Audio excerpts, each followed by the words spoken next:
So it's been a bit of a week in the Brock household, although quite probably not for the reasons that some of you are thinking. At the risk of sharing too much information, many of you might be aware that my mom moved here to central Pennsylvania just a few years ago. After she and my dad both retired, they took care of his parents until both of them had passed. And then my parents eventually moved down to Florida. They lived there for several years. My dad passed away. Mom chose to stay there in Florida with all of her friends and her doctors. But then a few years later, she had a stroke. And that's when she decided she really wanted to be living near family. And so her choices were here in central Pennsylvania or up in northern Wisconsin where my sister lives. After 17 years in Florida, I think she made the rather rational decision. As she said, winters are probably warmer in central Pennsylvania than they are in Wisconsin. Maybe. So Mom's been here now about 2.5 years. She joined Trinity, has met many of you and become friends, and I'm very thankful for that. And really, there is a point to all of this. Bear with me. So my sister came to visit last week, which she has done rather frequently in the last couple of years. I also need to add that I feel that our parents have been very good about treating the two of us equally, especially when it comes to finances. They have, in my opinion, oftentimes gone above and beyond, making sure that one does not receive more than the other. So anyway, so we're out in the parking lot. My sister, she was going to leave on an early morning flight, so we're hugging, we're saying our goodbyes, and my sister says to me, "Thank you for everything that you do for Mom." And because I do try to serve my mom to the best of my abilities. I handle her finances, I do her laundry, I bring her to doctor appointments. I nag my son to get up early on Sunday mornings to bring her here to worship.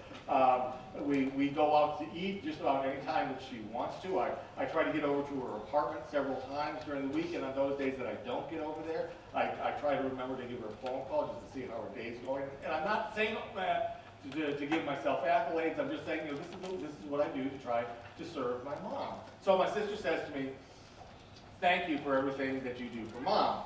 To which I, as the snarky younger brother that I am, simply respond, "I'm getting 3/4 of the inheritance."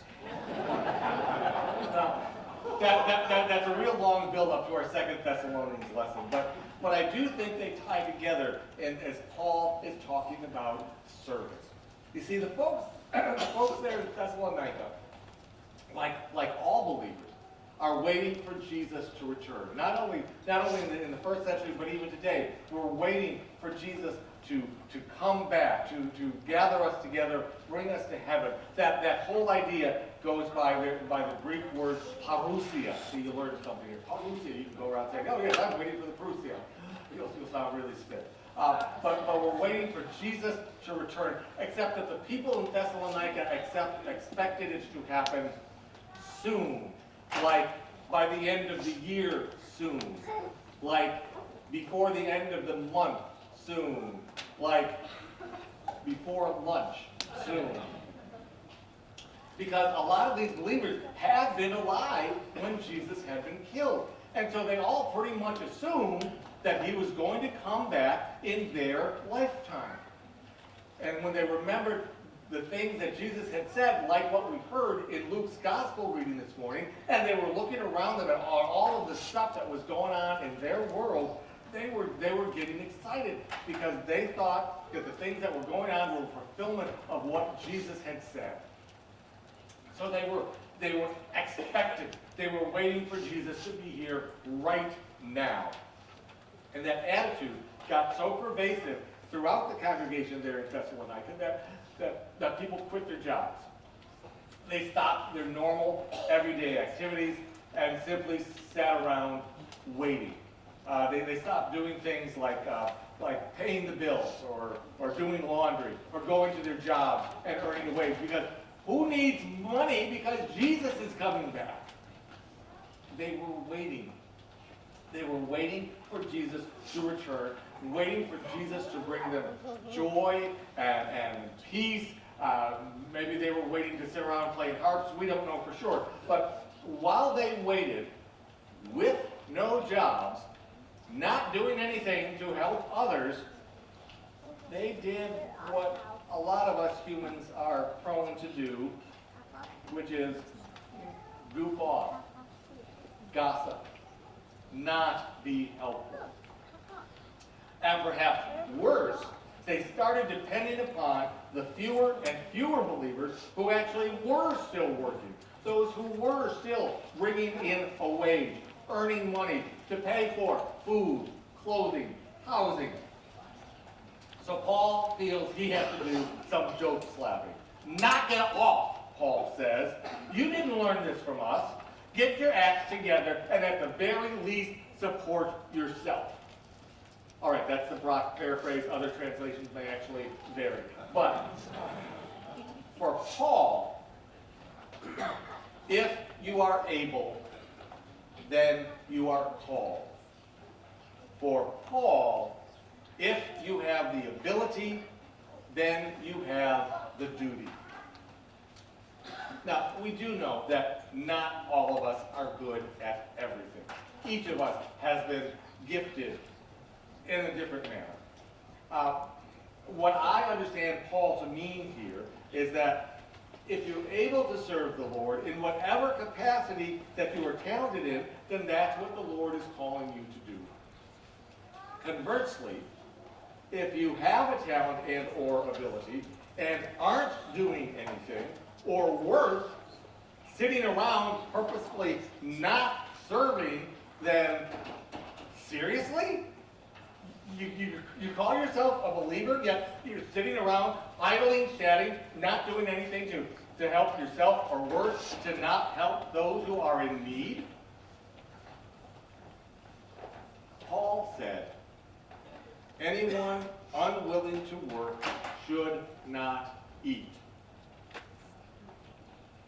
Now, it doesn't mean that we have to do big, showy venues of faith. We can serve in all kinds of ways. We can serve our family members. To help those in need means that, well, maybe we go to one of those areas that's been ravaged by wildfires or damaged by hurricanes or where they're trying to dig out from flooding and help those people literally rebuild their homes and their lives.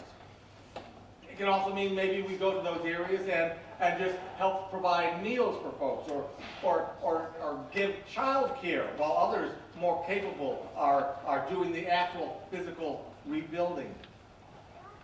Maybe it means that you stay here at home, but you head up a campaign to raise funds or clothing or food for people who have lost it all, or for those who are aiding in the rebuilding. It can mean that you serve God, that you're a witness to your faith by being a lector here at church. Lectors are the ones who read the scriptures or just assist with communion. Maybe you can share your talent of a musical instrument or even just help to cook or clean up when we have one of our meals. To work in Paul's sense means that you go tutor a child. You visit someone who can't get out anymore. You go grocery shopping for a member who's just had surgery. And don't tell me that you're too old, because you can always pick up a phone and just call another person who can't get out and say, hi, I was just thinking of you. I wanted to just call and see how your day was going. Don't tell me that you're too young, because you can always be a friend to that kid at school who doesn't have any other friends. All of us are capable of serving God, of doing something, somehow, in some way. To serve God takes many different forms. So which one is yours?